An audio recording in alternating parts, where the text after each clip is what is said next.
Dans cette capsule, on va aborder en fait le sujet de comment garder un bon mindset après 7 à 8 semaines. Donc, présentement, ça fait environ 7, 8, 9 semaines peut-être à l'heure que tu regardes ça, que tu t'es donné un objectif, que tu t'es engagé dans le service, que tu es avec la team mindset et que tu fais des efforts, des actions pour avoir des résultats. Ce qui se passe souvent après 7 à 8 semaines, c'est que des fois, les résultats qu'on veut avoir, peut-être qu'on s'était mis des attentes un peu irréalistes, peut-être aussi qu'on s'était mis des attentes trop basses. Donc, le but un peu aujourd'hui, c'est de comprendre comme c'est quoi que tu peux avoir comme résultat après 7 à 8 semaines, puis comment tu fais pour garder cette allure-là que tu avais à la première journée pour continuer et avoir des résultats jusqu'à la fin du service ou jusqu'à temps que tu aies atteint tout ce que tu voulais. Donc, il y a trois problèmes associés à ce concept-là. Le premier problème, c'est que on veut tous des résultats rapides. On s'engage dans un service, on s'engage dans un coaching, on investit de l'argent nous-mêmes, on investit du temps, on met des actions en place et on veut avoir des résultats rapides. Et c'est aussi mon but de vous donner des résultats rapides pour que vous puissiez vous sentir le plus engagé possible et que je puisse vous coacher le plus possible et vous aider le plus possible aussi à travers tout ça. Puis pour vous, vous avez besoin de résultats pour vraiment comme s'engager encore plus. Souvent, ce que je vais remarquer, c'est que les gens, quand ils vont commencer à avoir des résultats, c'est là qu'ils vont mettre encore plus d'efforts puis qu'ils vont voir que ça paye.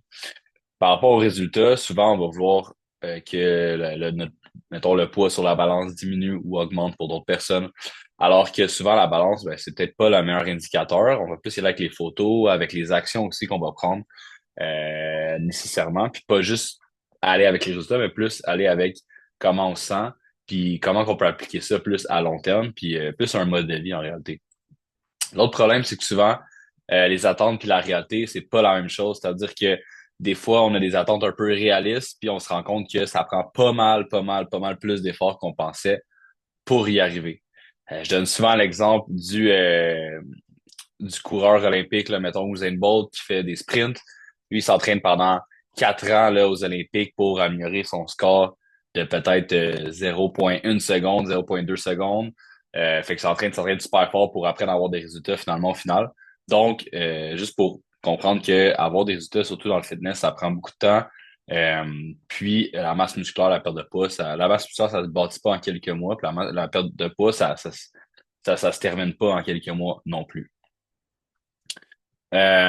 Souvent, ce que je remarque aussi, c'est que les gens qui vont avoir, que ça va prendre le plus de temps à avoir des résultats, c'est les gens qui vont laisser les aléas de la vie les contrôler.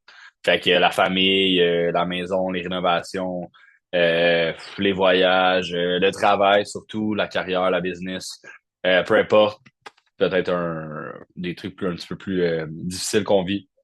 Puis on se laisse affecter par ça, puis là, chaque semaine, on blâme finalement les autres au lieu de prendre responsabilité de ça.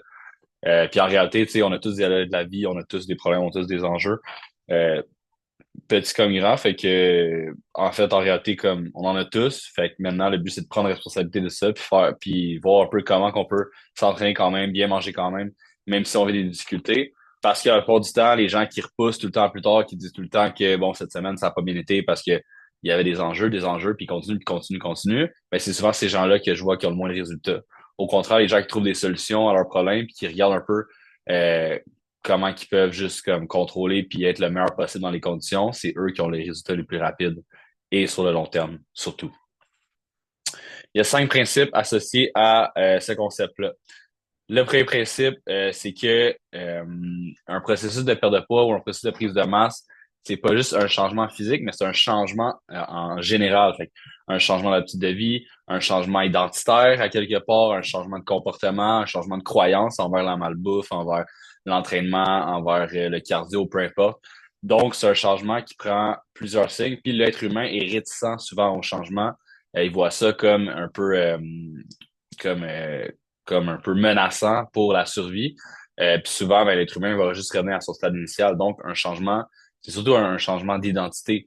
Quelqu'un qui s'entraîne, quelqu'un qui est en forme, va pas avoir les mêmes croyances sur lui-même que quelqu'un qui a, mettons, beaucoup de livres à perdre ou autre au début, puisque ben, il est en processus de changement, il veut devenir une meilleure version de lui-même, et ça implique du temps et surtout de se laisser embarquer dans le changement.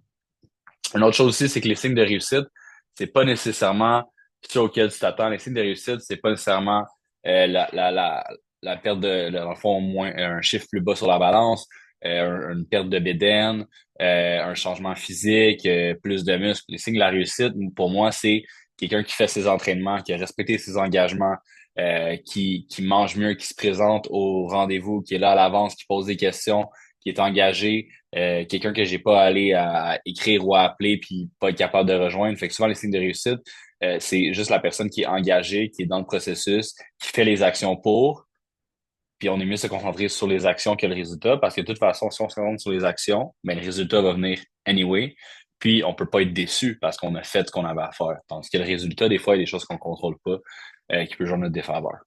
Ce qu'il faut comprendre, c'est qu'il faut tomber en amour avec le processus et non vraiment les résultats. Il faut que tu apprennes à aimer ce mode de vie-là parce que l'entraînement, c'est un mode de vie.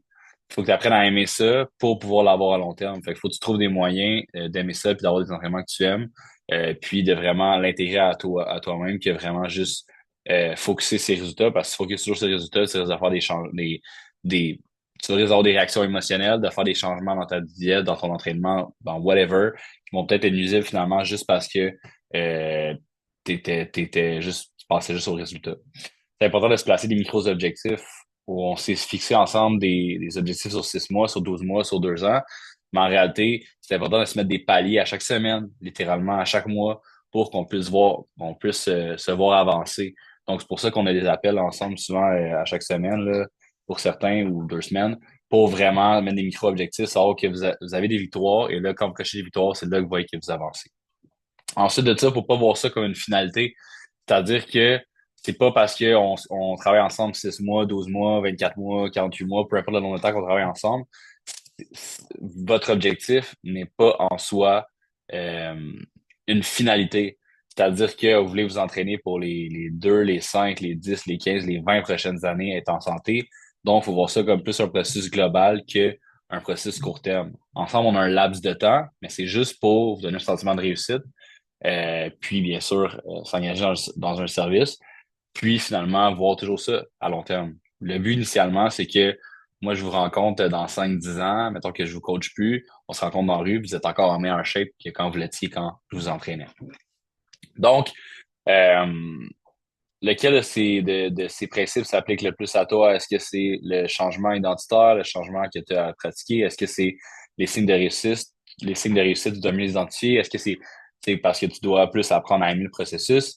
Est-ce que c'est parce que tu te fixes pas assez de micros-objectifs? Ou est-ce que c'est parce que tu regardes juste le deadline et puis tu vois pas plus le big picture? Donc, nous, on se voit dans une prochaine vidéo. Donc, si jamais vous avez des questions par rapport à ça, si jamais vous voulez qu'on aborde quoi que ce soit, laissez-moi savoir et on se voit pour une prochaine vidéo.